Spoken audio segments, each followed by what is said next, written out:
Hi everyone, and welcome to episode 30 of The Only Way is Ethics, a milestone episode for us, and I'm really excited to introduce Rachel Murphy, Katherine Church and Tara Donnelly. And as you can probably see, we've got a mixed bag here. There's two of us that are in a podcast studio in no other than the Brewdog in Waterloo, and we are joined virtually by Rachel and Katherine. So welcome everybody, and really excited to do this episode. First time we've been in a podcast studio as well, which is absolutely great. So what I'll do, I'll hand over to each of you just to sort of give a bit about your backgrounds and your journeys into digital health, and then we've got some good topics for us to sort of get our heads into and start discussing. So I'll start with you, Rachel. No pressure at all. Thanks, Dean. Delighted to be here. So Rachel Murphy, and current job title, well, that sounds as though they move quite quickly, but they do, to be fair. So current job title is founder of the Grafter, and the Grafter helps founders to grow, raise and exit.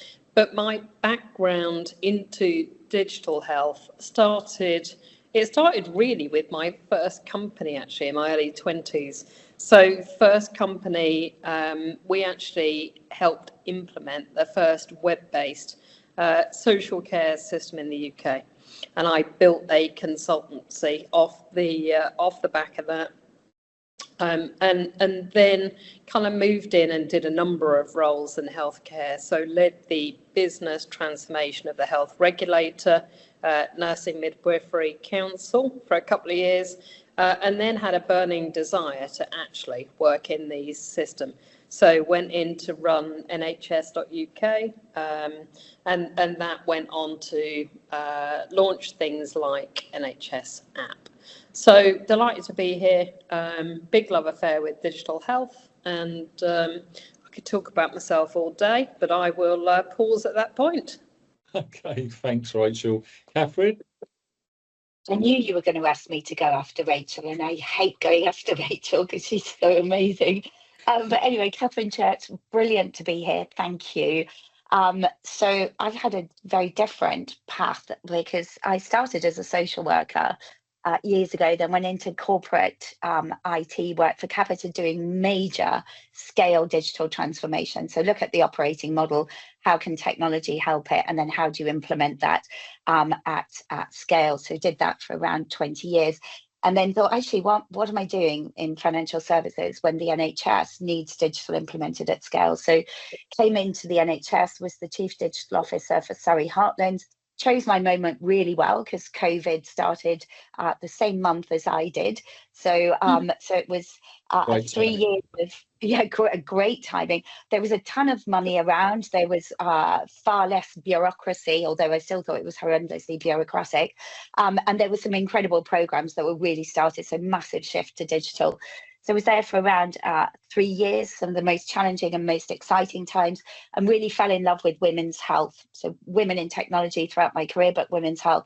So I came out of the NHS to work with founders, innovators in the women's health space, helping them navigate the system, and also advocating and working at a national level to help shape that policy and delivery of women's health services at scale. Brilliant. Thanks for that, Katherine. And Tara? So mine is completely different again from the other two. So I've really grown up in the NHS, started when I was 18 as a ward housekeeper, and then basically spent my career in hospitals in operational roles. And increasingly, I was a chief exec, and I was doing improvement work at UCLH, and just increasingly digital was a big part of the solution from an improvement point of view. I then became, my second chief exec job was at the Health Innovation Network South London, which had a really strong digital focus. We helped set up Digital Health London. We ran a big accelerator.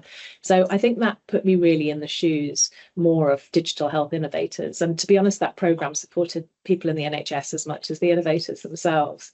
And from that role, I was asked to step in to the Chief Digital Officer role for NHS England, initially taking over from Juliet Bauer, running some of the programmes that Rachel just mentioned, like the NHS app was just beginning. It had just been road tested with some GPs and was about to be spread across the country. So I couldn't really say no to offer to help with that. And then kind of found myself in that role when the pandemic hit. And probably the thing I'm proudest of is the work that has helped move people out of hospitals with tech enablement to their own home. I really enjoyed moving that at pace during the pandemic. And then 2.5 years ago, left and set up on my own. And now, like Rachel, I'm a founder of a company called Digital Care. It's quite funny, actually. A few weeks in, I did a presentation to some NHS colleagues, and somebody then said, "Great pitch." And I thought, "Good Lord, I'm a founder and I'm pitching. How did that happen?"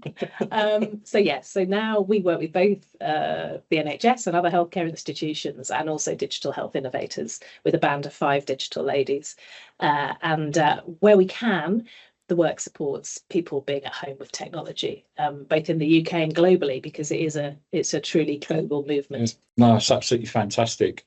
So yeah, we've got a whole wealth of knowledge and experience in the room.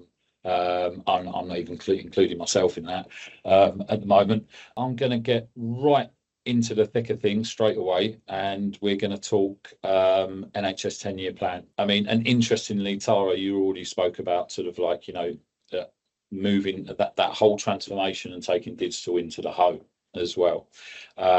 So we know one of the key themes is about sort of, from hospital acute care going into community and it would be really good to get everyone's take on, and we can start the discussion around how do we feel digital is going to play a part in that whole 10-year plan, because especially as we see at the moment, we've got sort of, digital since COVID.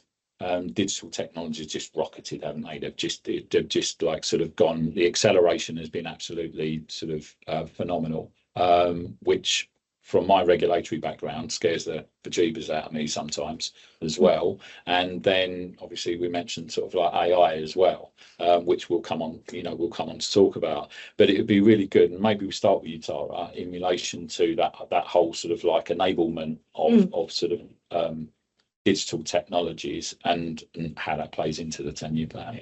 So I'm quite excited about what the 10-year plan says, fit for the future. I think digital is properly woven into it, and it's really ambitious. And I think Alistair McClellan, so the editor of HSJ, I thought he put it really well when he said, of the 3 shifts, analog to digital is the most important, not only because it's key in its own right, but because it's the enabler for the other 2, the community, the hospital to home, and the sickness to prevention. And I think he's spot on there.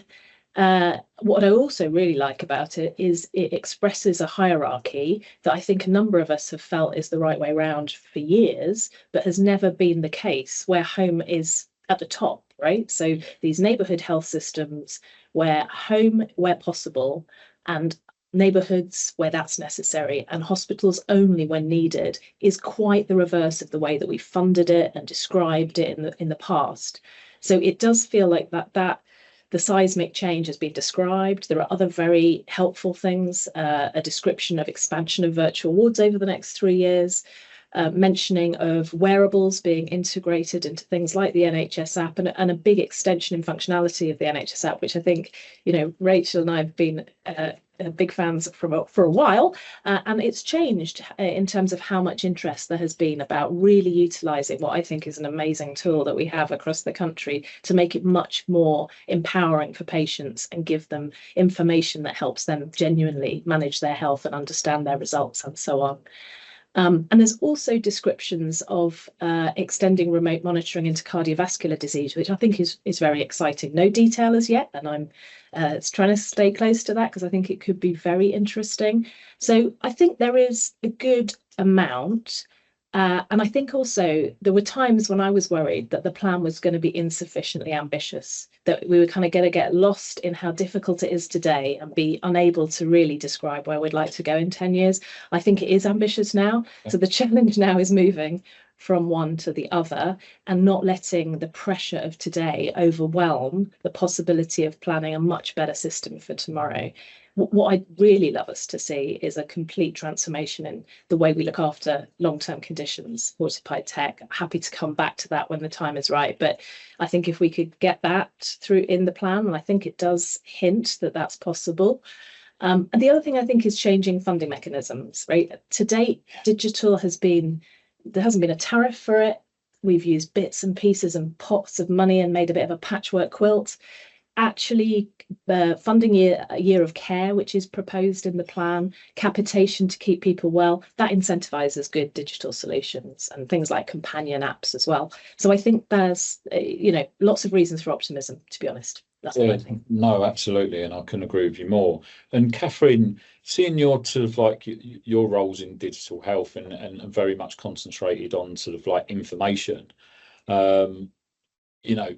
we're talking about enablement of lots more technologies, and there's a whole raft of information that we're collecting in relation to sort of the importance of sort of surfacing that information, and not just because we tend to find, don't we, with sort of like EPR solutions and from their histories that sort of like, we collect all this data, but I think the importance of surfacing that data, but surfacing that data in a meaningful way that's going to help, because that whole enablement of the three objectives of the 10-year plan is absolutely crucial that we're able to do that and harness that information for the delivery of care. Yeah, I think you're absolutely spot on there. There's just one thing actually, as you were speaking there, Tara, and as I've been looking at this, and just in the last couple of days, they've published the new structure of the Department of Health and Social Care, and the structure at the top. And there's 5 kind of main programs there, aren't they, which really chime well with the integration of delivery and the move to care in the at home and closer to home rather than in hospitals. And that whole neighbourhood programme, which is going to be headed up as one of the main 5 priority programmes by Claire Fuller, who was my ICS boss. Again, she is really keen on digital, so getting that digital embedded into how you deliver care at home and having that as one of the main 5 priority programmes is amazing. I was kind of a bit surprised that there wasn't something in those main priority programmes that talked about digital. So but again, we'll see how that pans out. But there was one other thing there in terms of how we get information and how we surface there, which was one of the biggest tensions for me, which is scale, regional, local, and then hyper local. And when you're thinking about technology in the NHS, for me, the thing is what do you do at scale? What do you really do at scale to create that architecture and to create the baseline so that then you can pick up and localize that and make that really meaningful to people so that patients can use it, clinicians can use the technology, but actually you get clean, consistent data that's collected in a way that can come up to something that can be analysed and managed at scale. And I think that's the thing that I'm quite excited again about the 10-year plan and some of the core digital programmes around the NHS app, around the single patient record and connected records, and again around the federated data platform. So you've got to have that infrastructure at scale and those core programs at scale so that then you can localize and make it relevant. So again, I'm quite excited as well.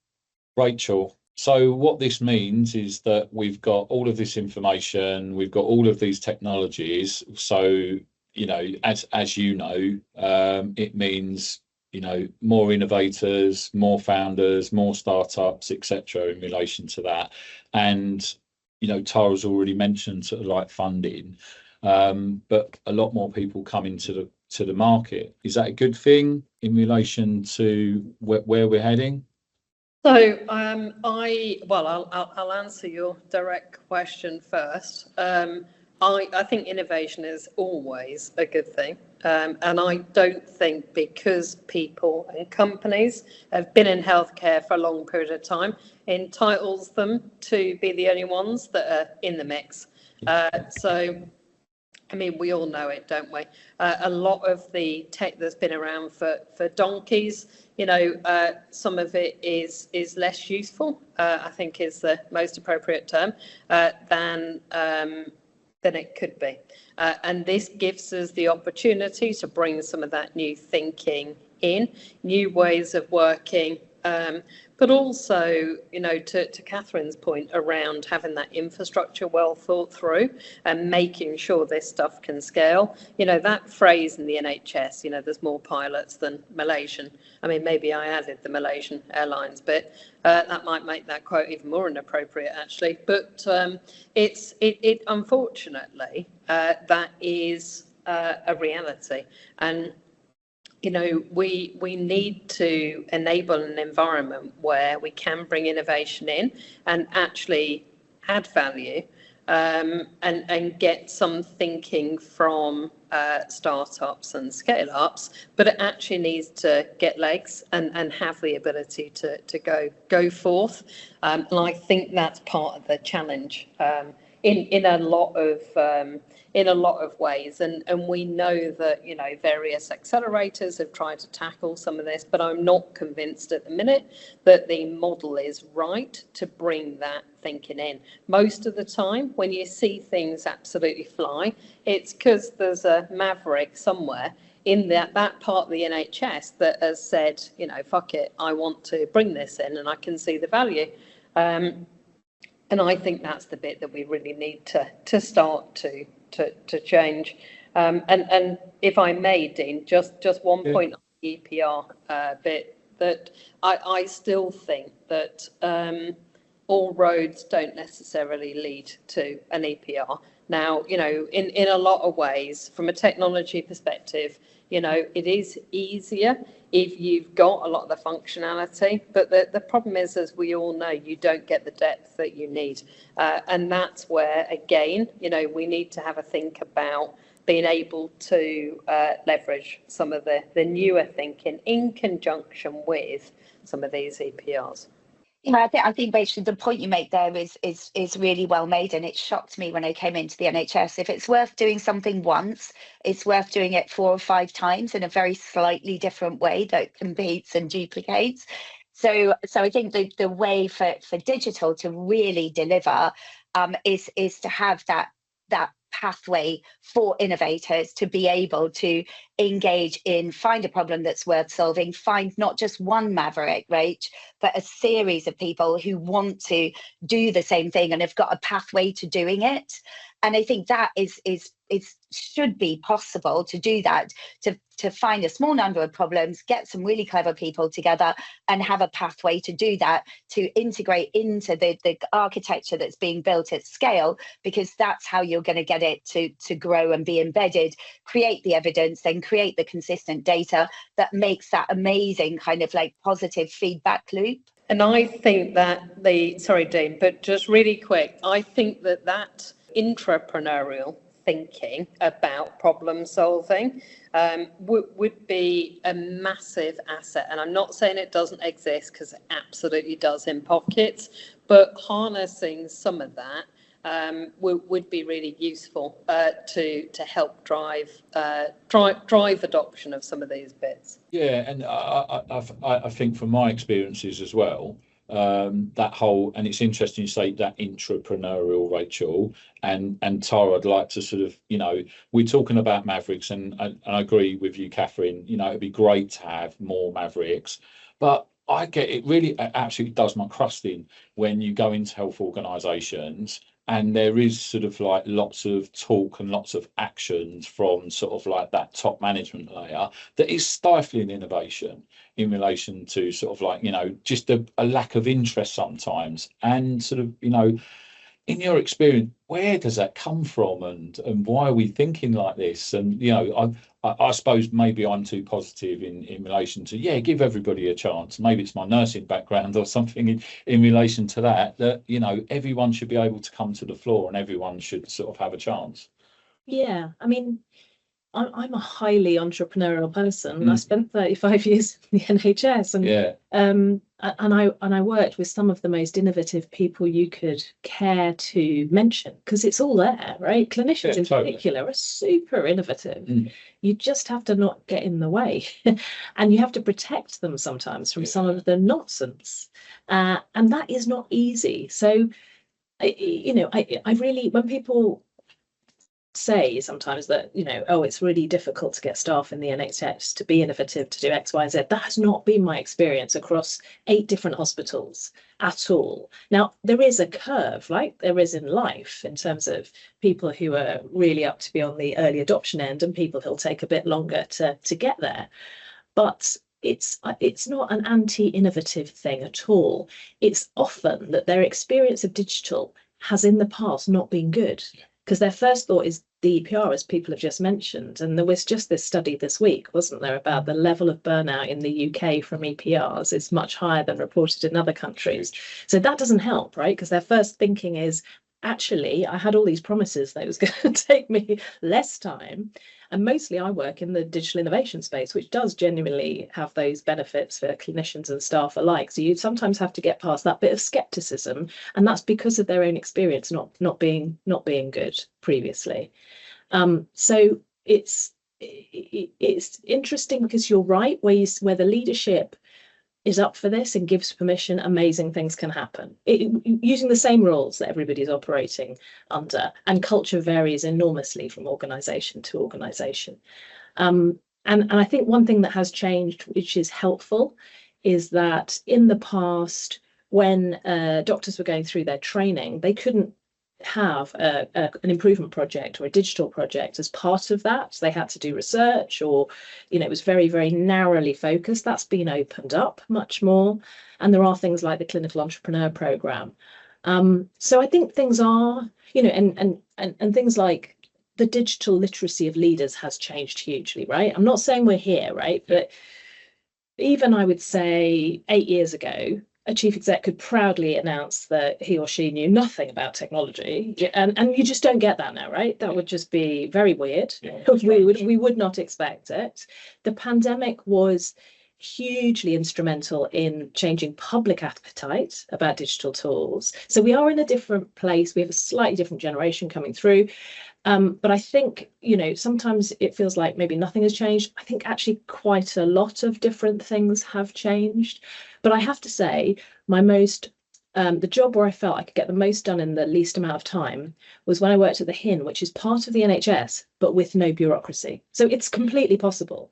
And what you unlock in how much more work people do and how much they love to come to work, and things like retention rates, it's extraordinary. So I definitely think we could dial down a heck of a lot of the stuff that goes in, and just free people to do the right thing most of the time and have space to innovate. I think there's loads more that could be done on from that point of view, because it's obviously possible that organisation continues, it has processes, but it's just not overlaid with enormous reporting burdens or unnecessary kind of regulation that's not helping. Because I think sometimes it gives the illusion of governance, and actually it's not helping the situation.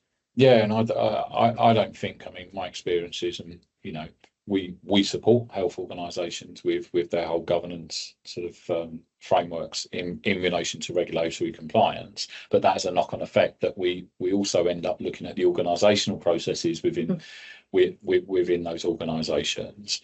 But you mentioned we're caught up in red tape, and as we all know, NHS England are going, and I think at the moment, from what I know, my experience is they're holding their cards very close to their chest in relation to what direction is this going in, what's it going to look like.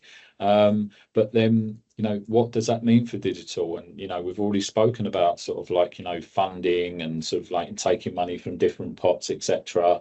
And does this mean that this is going to be more difficult in relation to sort of like for innovators and for startups? And does it instill confidence in people? Because I think at the moment we're in a state of flux. Very happy to jump in from from an objective view, looking in right now, investment into health tech companies in the UK There's real nervousness, and that's the reality. So, you know, let's just caveat this by saying the wider economic situation globally is probably not at its most buoyant either, and I'm being slightly flippant there. But the reality is there's huge nervousness for VCs investing into health tech in the UK. And that is, you know, I think it probably stems from, it went through the roof and everything was, you know, during COVID, valuations and everything went skyrocketed, much higher than they perhaps should have been. So there's been a reckoning, which was necessary. But at the minute, the pendulum hasn't stopped swinging, because there's been a lack of confidence, I think, around which way the NHS was going to go around 10-year plan, and also how that money is going to flow.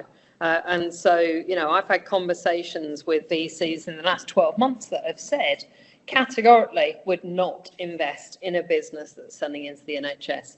And that is really damning. But it's also really negative from an innovation perspective, because then you're relying upon businesses that are already established or bootstrapped. And the difficulty with bootstrapped is highly unlikely to be in the product space for very long, the nature of needing to build these out. So I think that, you know, I think more needs to happen to support the innovation and these businesses in that space from a UK perspective, but also, you know, we need to recognise the fact that it is not easy selling into the NHS. So forget, you know, the economic situation. It's not straightforward, and a lot of the time there's no clear path. You're going around the houses. It's the network. It's who you know, and that just makes it very difficult for investors to place the bets. Yeah, can I jump in on that as well? Yeah, Rachel? totally. Just to build on that. So my specialist field is women's health and female founders. So you've got all of those issues, and then they're confounded by the fact that innovators who are bootstrapping are doing that alongside their families. And you've got that also, that we had a women's health strategy that has not been continued. So you've got that uncertainty as to where the kind of strategic buy-in from the top is as well. But I think there's something for me here around patient created demand. And I think in the space that I'm in women's health, you've got more and more women and patients who are really advocating much more strongly, and you've actually got a different set of buyers. So looking at a set of health buyers that are not just the NHS, I think is really important. And then also having that navigator, so having somebody who can help you find the mavericks, track down the pots of money, track down the initiatives at either a regional or a national level that are going to get you beyond that very early bootstrapping stage to getting to something that's at scale. I also wanted to pick up Tara's point about the health innovation networks. And in women's health, again, what you're going to find is a bunch of women who really care about doing things and championing things for their sector. And the health innovation networks can be brilliant in that space as well. So, Rachel, it is really difficult, and investors are not keen on anything that is solely NHS focused. But again, I'm just going to come back to a bit of hope and say I do think it's possible as well. May I jump back in on that tariff bit briefly, and forgive the fact I don't know the answer to this. This is more of an ask. But one of the massive kind of drawbacks was not having the digital tariff piece in place for the UK. And Tara, you alluded to that earlier on. So the thinking is that there's going to be a look at that as part of this process. It doesn't specifically say digital tariff, but it does talk about things like funding the care of people for a year of care. And that would incentivize people thinking very creatively about how they do that, some of which will no doubt be face-to-face services, but some of which it gives a great incentive, I think, to be thinking about digital solutions there, because you get rewarded. It does depend a bit where that capitation is set.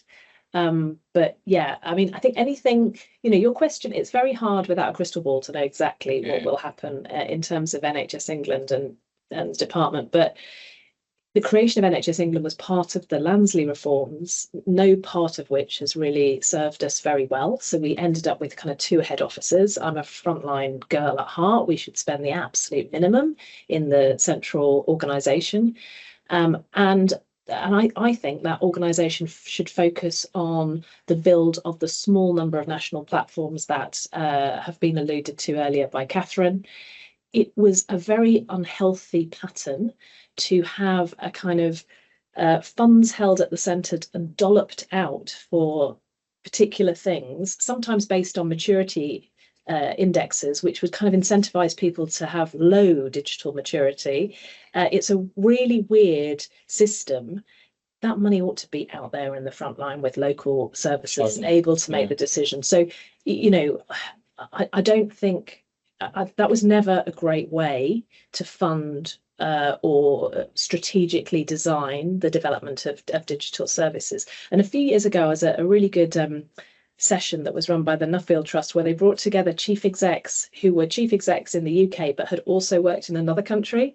And essentially, they said, we can't understand in our, where we come from, Belgium, Australia, when you're a chief exec of a hospital or a big healthcare primary care centre, you're left to be the chief exec and you make decisions. We can't understand the level of micromanagement that you guys all put up. And that's kind of part of the centre having a lot of control. So there is a commitment to decentralisation. It'd be very interesting to see this. But part of that should be decisions will be made with local pots. And this is part of mainstream healthcare. It's not a funny little, this year you might get a plot for that, and this year you might, and you bid for this and you bid for that. It's got to be kind of part of the way teams run their whole organisation and think about investment in digital as part of that, just as much as the bricks and mortar. But that accountability and shifting that accountability would drive much better behaviour, in my personal opinion. Because people, Big Brother breathing down the neck is just counterproductive. I remember when I first arrived at NHS Digital and having conversations with frontline CIOs who were saying, you guys at the centre are just smoking 50s and haven't got a clue what's going on. And I won't quote him, but in way of that was one of plenty of choice phrases. But I agree wholeheartedly, Tara. I mean, I think, if you've got a finite budget, then getting it out to frontline and it actually being spent. I know this is pointing out the obvious, but it being spent on healthcare is a hell of a lot better than layer upon layer upon layer of management, who are not creating work for themselves, but, there was a whole raft, wasn't there, of layers that were frankly unnecessary. Well, there was a phrase I learned when I joined the NHS, which was feeding the beast. And I looked at my integrated care system, and I'm sure that I'm not pointing the finger at mine in particular, but I remember looking at it, and there were teams of people who were creating detailed commissioning of hospitals. So they were creating a whole load of administration and numbers. The hospitals were delivering and feeding those numbers back and it was like the back end of Gringotts Bank. You just had swathes of people just checking each other's spreadsheets and creating more spreadsheets to go to the region, who would check those spreadsheets and then talk to the hospital, and it just felt like this incredible layer of administration to manage tons of money, which, as you say, Tara, I was baffled by it. And hopefully with a different structure, then you can actually do the stuff at scale that needs to be done at scale, infrastructure, standards, kind of, the big platforms that need to connect the system. And then you can actually get on with the business of delivering care to your specific communities and the people that is personalized to what you need, bearing in mind that the vast majority of stuff is not that different. Is it? Is it really that different from one county to another? No, and it's no, and you've hit the nail on the head there, Katherine. I'd sort of like, I think everyone knows I work in the regulatory compliance space. I'm an internal auditor for quality management systems, and I've kept going on that sort of we're all really good at process on the shop floor in the NHS, and like nurses, doctors, physio, all sort of like clinicians, anyone, admin, etc. You've all got process and procedures, but that organisational level, absolutely shocking at it. They don't have, and I think if the NHS were held to task to be compliant with 9001 or 13 or one of these, it's not, and as I train as well, it's not rocket science. If you've got a core set of processes, policies and procedures, it's repeatable across the board, and your money savings, your financial savings and your resource savings, etc., in relation to that, you will see that and you can then cascade that down to the shop floor. But it just seems that we're just sort of like you say, you have these, as Rachel said, layers upon layers upon layers. And look, I'm not a big fan, and people know this on the podcast, I'm not a big fan of C-suite. I think there's other ways to do things. The creation of new titles every God so often that go off the page in relation to chief, whoever you are, EIEIO, and all that sort of stuff. And I'm just like, there has to be another way. I'm sorry, there just totally has to be another way. And I'd really like to see, with the sort of demise of NHS England and however that's going to work, there needs to be, I know people get like, oh, bloody hell, look, another restructure in relation to that. But we all need to work together to try and sort of, come up with a solution, because I think it's going to have an impact on funding, innovation and everything moving forward. If you don't do it right, and we're just going back to the same old with another layer of middle management that everyone says, what do they do? Well, it's interesting because I'm so incredibly ancient. I remember this layer coming in, right? So it was the purchaser provider split. This didn't happen before. The particular contracting thing that you're talking about, Katherine, because it was done in a totally different way. Hospitals and organisations basically got block contracts. As the purchaser provider split came in, a whole load of ways to try and track that came in. So it was a requirement. It's a requirement from the centre that went in. And we've moved on, right? Haven't we? Because we've got technology that can help do a lot of these things. So I think that fundamental thing about giving people permission and freedom to act locally could now be absolutely transformational. But we have to be able to see that without and bureaucracy, some processes you absolutely need, right? Like as you're describing, you totally need to know that you're delivering safe, effective care. But there's an awful lot we could live without, and we could work faster, and people just get their mojo back, right? Because if somebody is holding a patient's hand, they don't mind staying an extra 20 minutes. If they're trying to tap something into a terrible, terrible system and they're working around a broken process, they hate it, right? So it's trying to get rid of that and giving people a little more freedom locally, I think will be transformational if we can pull it off. Yeah, I totally agree with that, Tara. And I think the other really interesting bit is, and I say this as somebody who absolutely loves the NHS, but in a lot of ways, the NHS is a lot more respected, appreciated outside of the UK, and part of that I think is not actually understanding that it has been thousands of different organisations, because with one name, of course, and I fell into the same trap when I first landed, and I thought, well, how can it possibly be? But part of that, be it knowledge, be it information, but the reality is, when people are unwell, they just want to be cared for. They don't give a toss about 15 layers of management, and nor should they. And I think that's the bit, isn't it? If we put ourselves in the patient shoes, it's just about improving that care.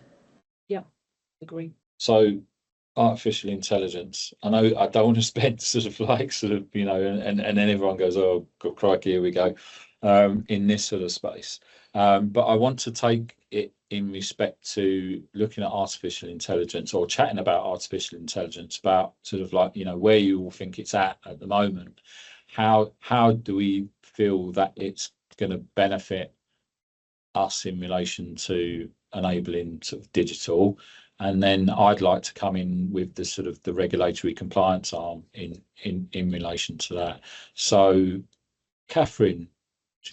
I was gonna start in the picking up from the conversation we had before, because back when I was at Capita, and we worked with quite a few hospitals to look at where you could get efficiencies in hospitals. And of course, not being clinicians, we would never ever go in and look at kind of clinical processes, which is where I think a lot of the conversation around AI in healthcare is. But we went in and we looked at some of the bureaucracy, some of the administration, some of the initial kind of patient contact management, just the mechanics of getting a clinician, their records, the patient, and the room together. So really logistical, behind the scenes stuff. And we've found like 20-25% efficiencies, cost efficiencies, that actually would liberate that extra 20 minutes, Tara, for somebody to be able to sit with a patient, but do that within their shift, because they knew that they didn't have to go off and do a ton of admin. So I suppose when I think about admin, when I think about the NHS and AI, I just think, why don't we apply it to some of the less contentious areas, and they hone in to administration, to bureaucracy, to recruitment processes, to expenses, to training, to all the kind of like less controversial and clearly not quite as sexy stuff. But I reckon we could really, at scale, especially with EPRs coming in, we could really change the patient experience in a much less sexy way. I really agree, Katherine, and there is a good bit of that happening. Robotic automation is kicking off, but it's not at the level that it ought to be. I wrote a white paper about the things I would like to be in the 10-year plan on technology, and on one of the bullets was automate the back office. And a few people were like, that's going a bit, and I was like, totally. There is a reference in the 10-year plan to doing that. Now we need to see the detail, but absolutely the low-hanging fruit are these awful processes that we've got lots of junior staff running around headless trying to work on, and we can make them faster, more responsive to patients, and cheaper using technology properly. And the Health Foundation has been doing quite a bit on this, because like you're saying, Katherine, these are the things that are much less controversial. We've got proven solutions. It's about systematic scale across the country to all of those processes, making people's jobs much more rewarding, because they get to do the interesting part, not all that stuff. So I think that's the first line of development. I would though say that the prospect of what's on the horizon with AI is extremely exciting. I spent the last 2 days chairing an assessment group for NIHR, and let me tell you, the work that people are doing in the space made me very proud of this country. There is no shortage, let me tell you, of an innovation pipeline.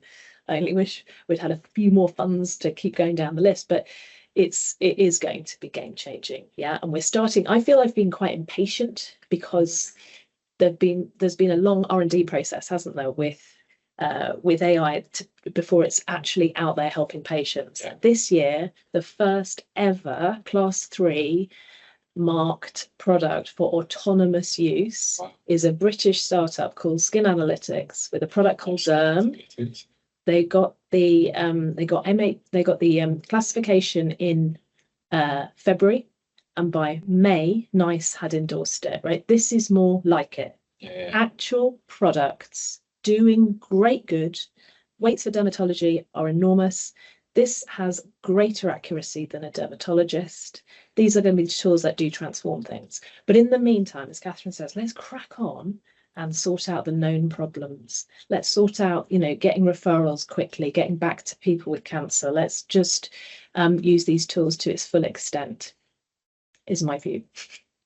I wholeheartedly agree, and I think part of the AI stuff got wrapped up in initiatives around RPA and the robotic process automation piece, and in a lot of ways, a lot of that was back office and perhaps should have concentrated in that space, knowing fine well that the EPR bit was going to be the challenge, rather than going for the clinical bits where it was going to be so much bloody harder to get sign off and approval for obvious reasons.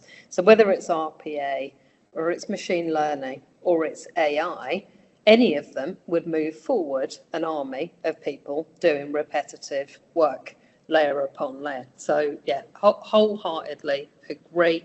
And I think the opportunity with AI is terrifying and exhilarating. And I was interviewed the other day and I said, I'm not sure there's ever been a time in my working career where things have moved as fast as they're moving right now, because even, from a personal perspective, the AI tools that I used 3 months ago are distinctly different today.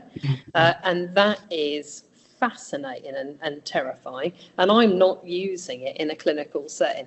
And I'm not using it in any shape, way or form linked to people's health. But it is, it's mind blowing. And I do think the opportunities are vast. Around how it can be adopted. So yeah, a hell of a lot to go after in that space. Yeah. But just one final thought to add in there again, because I keep coming back to this, is scale. AI, the development of these clinical tools, the validation of the tools, the data sets that are needed in clinical settings especially, has got to be at scale. So when we go back to what might the role of NHSE be, could be to curate, especially clinical diagnosis tools at scale. So making sure you've got the right data, it's the right standards, it's the right quality, it's formatted in the right way, and you can create at scale these models that are reliable and that kind of like are designed to design not to include the biases, which is the other conversation that we have to have about AI and clinical applications, is bias against women, biased against any kind of minorities. And there's a really good article in the FT today. There's a whole ton of research that has been published today that talks about those embedded biases in LLMs.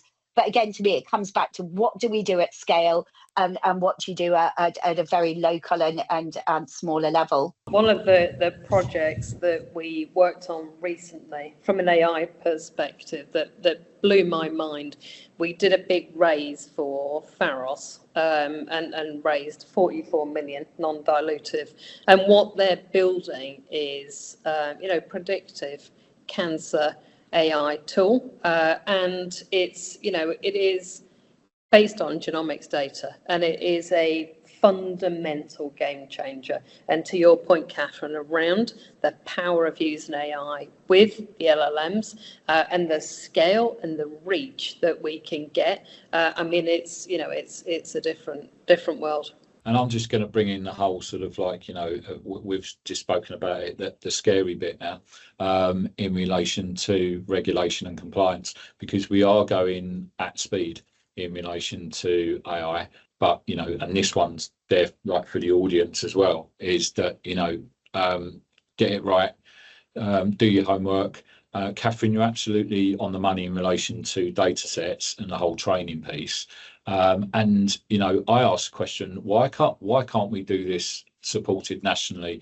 And you're right, sort of, NHS England, in whatever form they are, need to be front and centre in relation to this. The fair data principles that we do. I know I'm front and centre. Did a course, postgraduate course at Oxford University on AI last year, and it scared the bejeebers out of me in relation to, I thought I was scared before, but I was even like after I was, because I thought it was like, oh, it'll give me a nice comfort blanket. And after I was like, oh my God, what's going on? But it's interesting, isn't it? Because the risk runs both ways, because it's totally. Going to be interesting the first time that we get a patient who makes a claim against the NHS. My cancer was missed. And the technology exists in the world that it could have been used. So we've got to kind of think about that as well. And it's a really good point, because and it comes straight back to that whole regulatory place, because I think we're at the moment, I've put myself right in the firing line. I'm doing the AI ethics lead assessors course in November, and you have to be we have to make sure that all health organisations, and we're in the process of creating an AI governance toolkit as well, and a couple of courses, because I'm really passionate about it. We need to raise awareness. The knowledge gap is massive in relation to AI, and we're moving ahead at speed. And look, we know it's not just AI technologies, it's every technology. You have a group of clinicians, don't you, go, I want that shiny thing over there and I'm going to buy it. And they're not looking at back office, they're not looking at sort of any of these things that are going to like provide efficiencies. They're just looking, I want that in my trust because the next trust has it, or we need to be looking sort of like that. And we still have that mentality, don't we?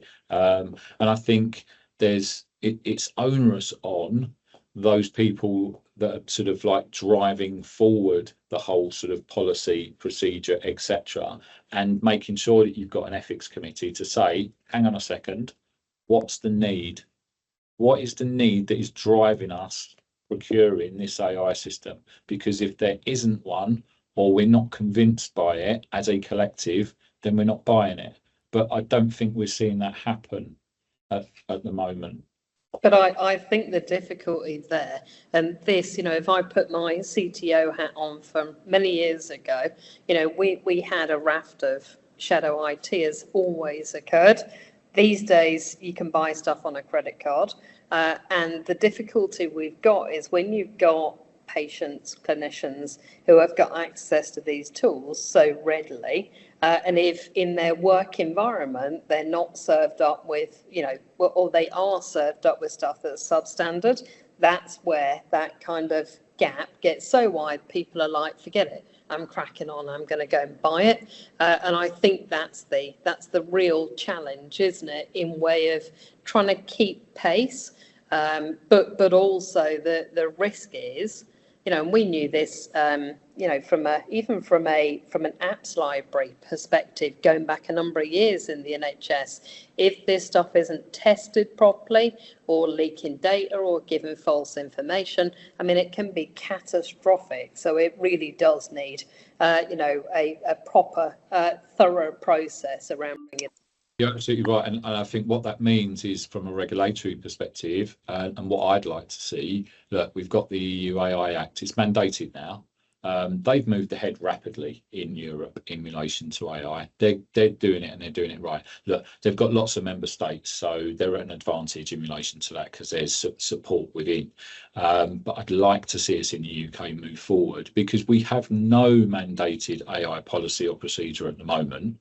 We've got 42,001, 30440, two standards around sort of data validation and the whole management system. But we're not seeing anything sort of like, rubber stamped at the moment. I think obviously it will come, and we're in flux, in relation to our own standards as well. DCB 0129, 160. Everyone keeps saying there's a new version of DTAC landing this month. Yeah. I haven't seen it. I haven't heard anything about it. And does that sort of ring alarm bells for me in relation to, well, how's this being communicated? Is it being communicated? And if that is the message that's coming out, it doesn't give me confidence. And if it doesn't give me confidence, it's certainly not going to give startups, SMEs, and sort of like, the whole sort of like digital landscape either. So I don't know what people's sort of opinions are in relation to that. Well, do you know what? When I was back in the ICS, my two closest friends in the system were the regulatory lead, so information governance, it was called back then, and my procurement person. And I think if systems invest in having really good procurement and really good information governance or regulatory teams, and do that at a system level, then actually what you can actually get some proper strategy around this. You can get some resources, and you can have some real processes for making sure that when you go out to buy something, you can actually buy it.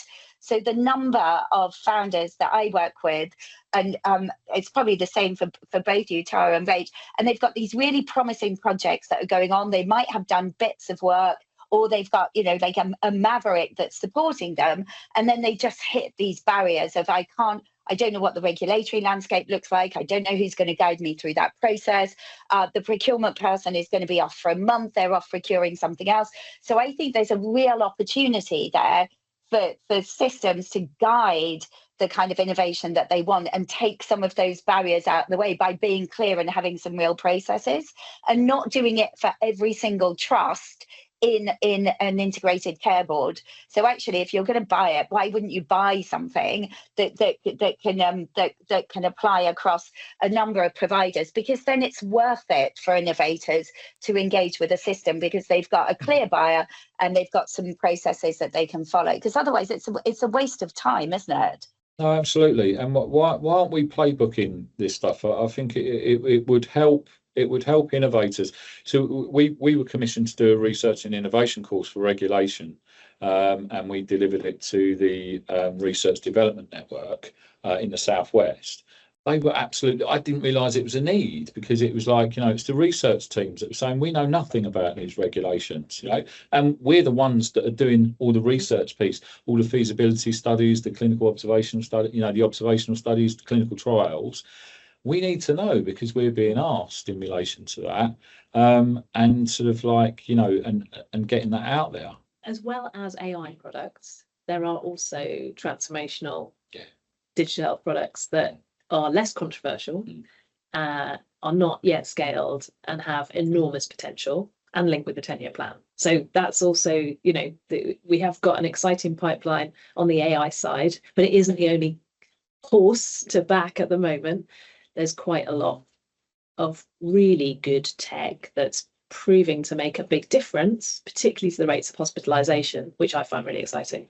And it's interesting that across the world, people are looking at that we've become quite sort of addicted and dependent on hospital being the answer for people with progressive long-term disease. We just accept that people with heart failure and COPD are going to be in and out of hospital all the time, when we now have technology that can help us be much more proactive, pick things up at a much earlier stage, do something about it, and hospital's not the answer.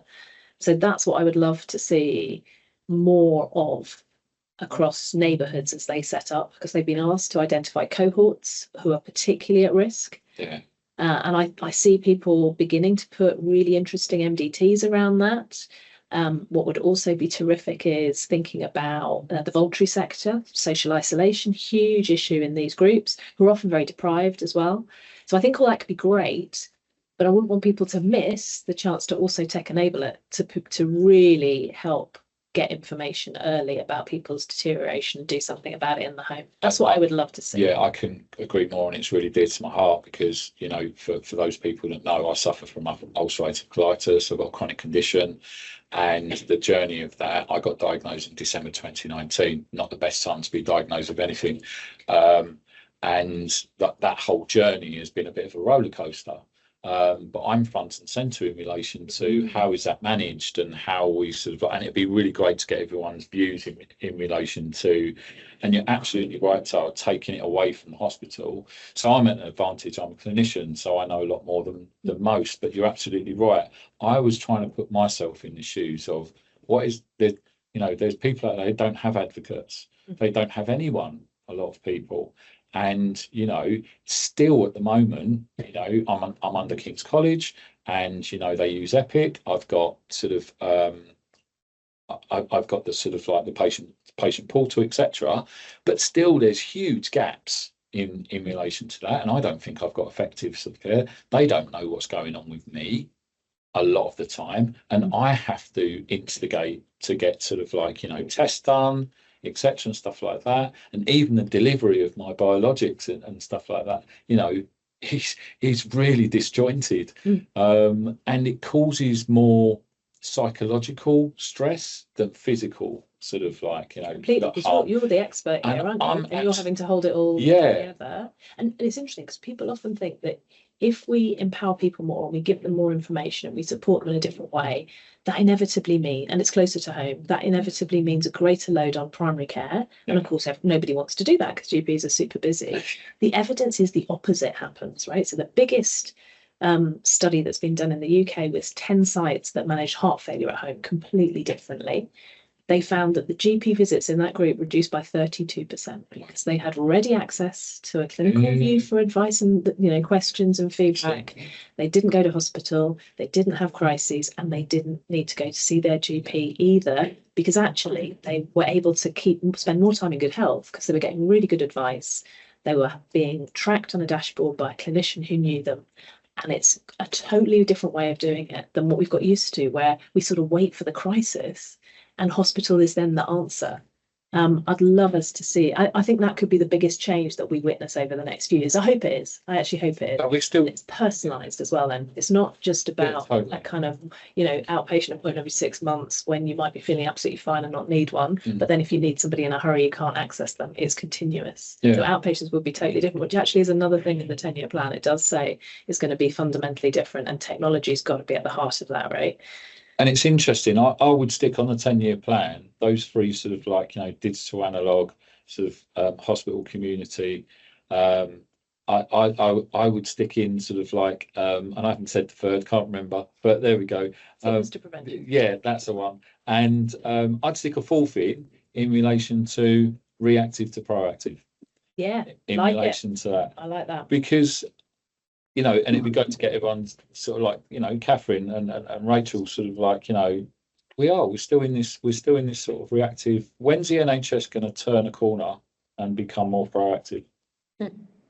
I think, Tara, you've actually hit the nail on the head there, which is people are adopting their own technologies and they're adopting some of these innovations, which are brilliant. And you see them across all areas of healthcare and loads in women's health. So you see women who are tracking their own symptoms, managing and monitoring their own symptoms, answering a lot of their own questions, and then you've got a ton of things there about, is the information that women are getting, is they safe, is it fit for purpose, is it coming from the right sources? But they're coming we're coming as empowered patients when we need to, with some very specific questions. So we're becoming much more equal in the healthcare system, rather than doctor knows best. It's kind of I know best, and actually here's the evidence and there's the data. So I think that is incredible. That's amazing. But I come back to my point around infrastructure and scale.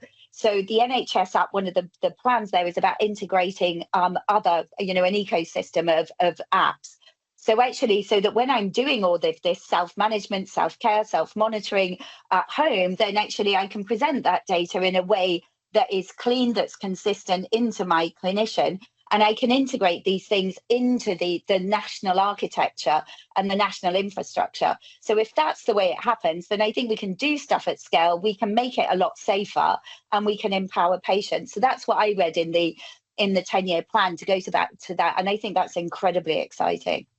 I agree. And when Tara was talking, the thought that went through my head was, you know, we're heading towards, you know, a national health service, rather than the National Sick Service, which I think it has been for donkey's years, and you know, not intended, but you know, we all know the backdrop around funding and, you know, the expectations. So I wholeheartedly agree with that.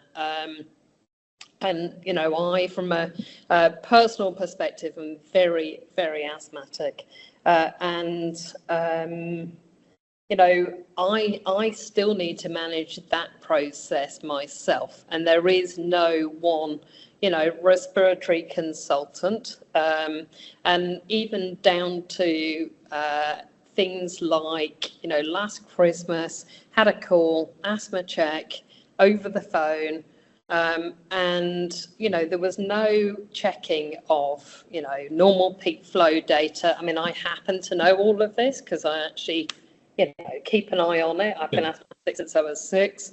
And then it was a suggestion, we're moving you on to another drug. And I said, well, why would we possibly do that at the worst time of year for me ever? And lo and behold, that kicked off a process, and then ended up in hospital, got pneumonia. And so I'm not saying directly linked to that, but what I am saying is, you know, and I'm no clinician, but I'm much closer to being able to manage this than most. And there's still a disconnect there around some of this stuff. And I still can't see primary and secondary care data, and when I was admitted to hospital for what period, on the app. And I know what dose of pred I had, I know what nebulizers they gave me and everything, but for loads of people, they wouldn't be keeping a track of all of that. Cognitively, for I mean, I'm not making a judgment here, but perhaps 20 years on, 30 years on, wouldn't be able to track all of that, and then it's that bit that just feels disjointed for me, and I think it's made harder, and we know the technology is there today, but it's not the technology, I think, that has been the problem. It probably is some of the contracting, some of the models that have caused where we get to today, but I think we're sitting on a massive opportunity, and if we can kind of leapfrog and use this as a basis now to strip back what's sitting in the system and focus the funding and the budgets in the right direction and take the benefit of the technology and where we are. I mean, we'd be absolutely flying. I think I was told this morning, I was on a call this morning, and you picked up on sort of like that whole cognitive sort of appreciation and load. And if we look at literacy, is that the average reading age in the UK is seven year of a 7-year-old. And I was quite shocked in relation to that. When you compare it to the Americas, apparently it's 12. So it's more like 9, but anyway, it is definitely. But it's definitely I thought it was sort of 8, like, actually. yeah. You're right. So we're all slap bang in the middle. I remember it being 8 because But, of the NHS choices stuff when we had to recut all the data. At that point, the reading age was definitely 8. Maybe things have gone backwards, Dean. Nobody's reading. Maybe they have. Games But on screens. I was Stop reading. Right? Yeah, it was getting a demonstration of an app this morning, a sort of a fantastic app from the induction guys. But I think the message is, isn't it, that sort of like we need to be cognizant when we're sort of developing. Simple interface. Everything needs to be simple. For other things. Absolutely. And we've got to because we need to be serving our population and making sure that we're managing that correctly. But they're both such good examples of where with a little bit of join up and a little bit you could, you're keen to be helping yourselves in a whole different way, and the NHS has not quite got to that proactive piece. And Rachel, you're so right that it's not the tech, it's the clinical model. That's the tricky bit about changing, but it's only possible because we now have this tech. So that's what, I tell directors of ops, I wish this stuff had been around in my day, right? Yeah. Well, I would have gone after it hard. I'd have prevented winter pressures, which is so damaging for people. And the worst part of my job as a director of ops is being the person in January and February where people come and say, I'm so sorry, Tara, we've done everything we possibly can. We think we have to cancel tomorrow's urgent cancer patients. And I have to be the person who goes, have we tried everything? Okay, then we have to do that because we don't need to do that. It's predictable. We know who's even going to be in A&E this winter, right? We could be targeting the apex group, the 5% who we spend more NHS resource on than the other 95%, and give them more support because they're like our VIPs. In any other industry, we would put our kid gloves on, we would lay our carpet down, and we would really, really look after these people. And that would have benefits for that other 95%. They're also the people we get it worst for. When we do surveys and ask patients, Patient Association have done some great stuff on this. It's the people with multiple long-term conditions, living deprivation, who feel that the NHS lets them down the most, right? Because it's disjointed, it's episodic. We go after a specialty and not the whole person. And so that's where I think I'd love to see focus first.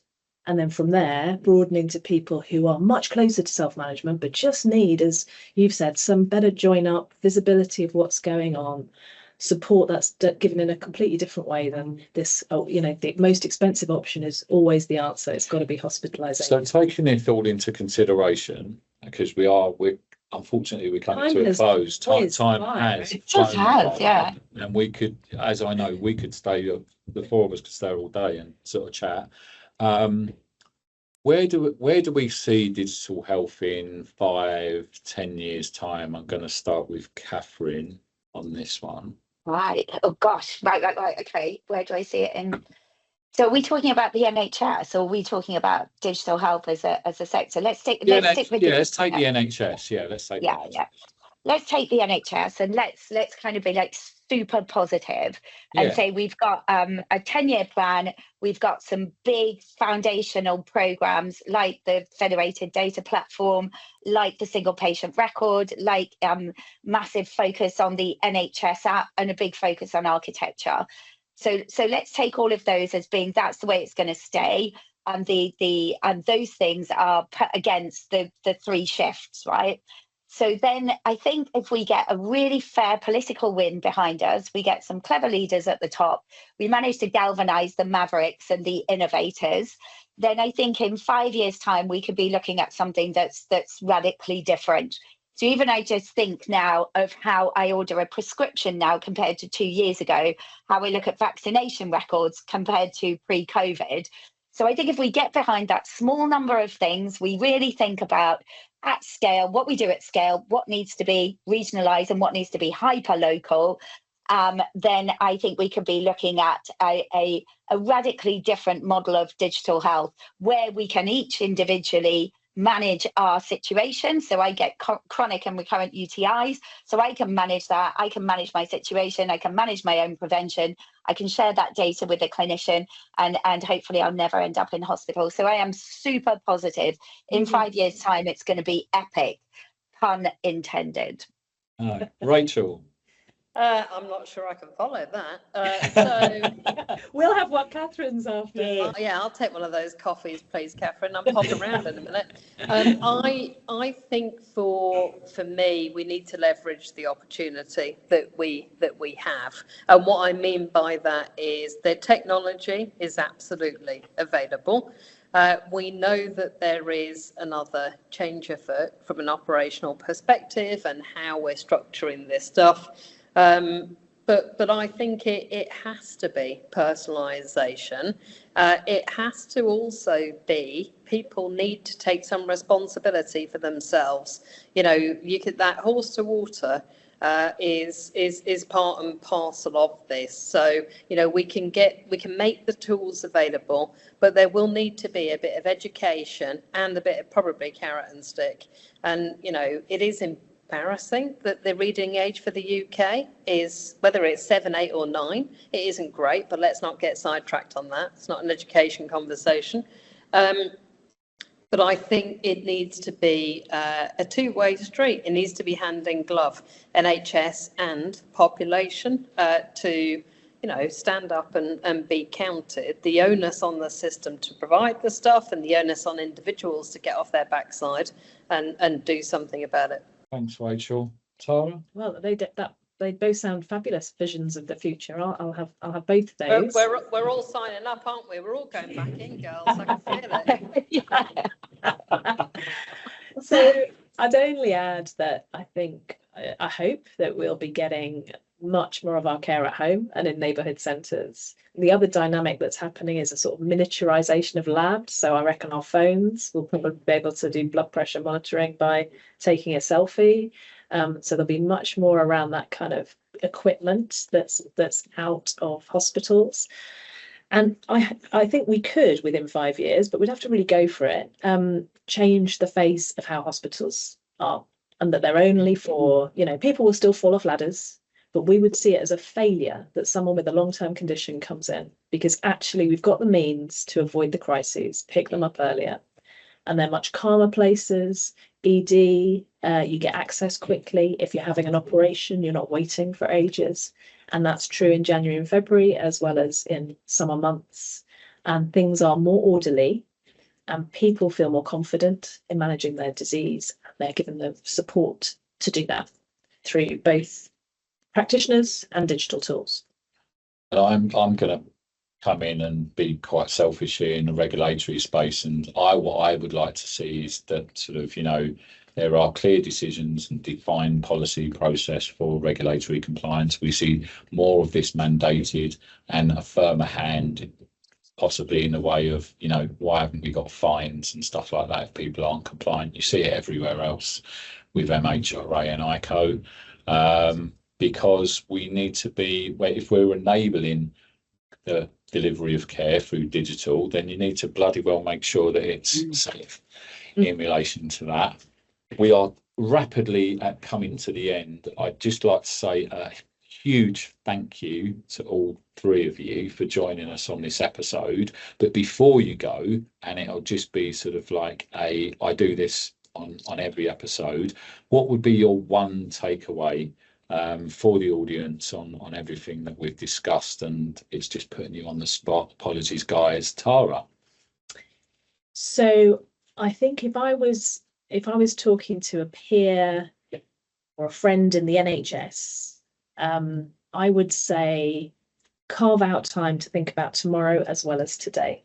It's really hard to do, right? It's so busy, conflicting pressures. I have been there. I was an ops director for 6.5 years. It is so hard, but carve out time, like ideally a day a week. That might sound fantastical, but 4 days for today, 1 day for tomorrow, the ratio is not too crazy. And then focus on things like that, what we've been talking about, how you can at pace in a sprint-like fashion move to test some of these ideas, have some proactive tech-enabled virtual care happening locally. It can be small to start with, but then you're building tomorrow, and over time today will become less hamster wheel. But if you just get step away from the emails, our job is to lead and make things better, right? It's not to feed the beast, as people said. So it's really super hard. And if a day sounds scary, do half a day first, but it really matters, this stuff. And you've got to push things away, make things wait, and ideally get a team of folk who really believe in it and don't have any committees, but move with alacrity on some hard goals like that. And I think people will find that very motivating and be more of a legacy than running around like a hamster for the whole career. That's Brilliant. what I would say. Thank you. Katherine. So mine would be to innovators and founders, which would be approach the NHS with caution, but it is the best healthcare system on the planet. And if you want to address health inequalities, you've got to have a market in the NHS. And if you want to scale in the UK, and I'm talking UK, and then I would say then don't think about it as a system that you hack. Think about it as an ecosystem that you navigate. And in that, you need to find the right guides. So you need a guide who understands the system, and then you also need people with you that speak multiple languages. So you need to speak the language of investors, you need to speak the language of regulators, you need to speak the language of commissioners, and you need to speak the patient language. So having that Babel fish, developing that Babel fish, a translation engine with a navigator and a guide, and then step in, be brave, and you'll find the people that Tara is encouraging to think differently and think about tomorrow.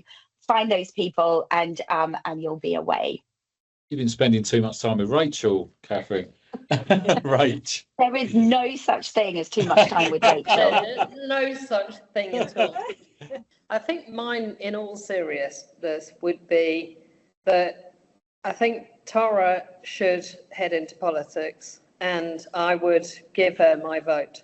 And by politics, I mean healthcare politics, genuinely, and you'd get my vote, mate. So I just think some different delivery focused, tangible. Let's make this happen.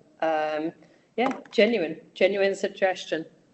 Thank you ever so much to all three of you. That is the close of episode 30 of The Only Way is Ethics. But for the audience, you'll be pleased to know that myself and Rachel, the Grafter, will be doing a series of combined episodes that will be coming up. I don't want to tell you any more because we'll keep you with bated breath for those. Very exciting. Thank you again to all three of you, and we look forward to the next episode. Awesome. Thank you. Happy 30th podcast. Cheers, guys. Thank you. Bye. Thanks, guys. See you later. Cheers.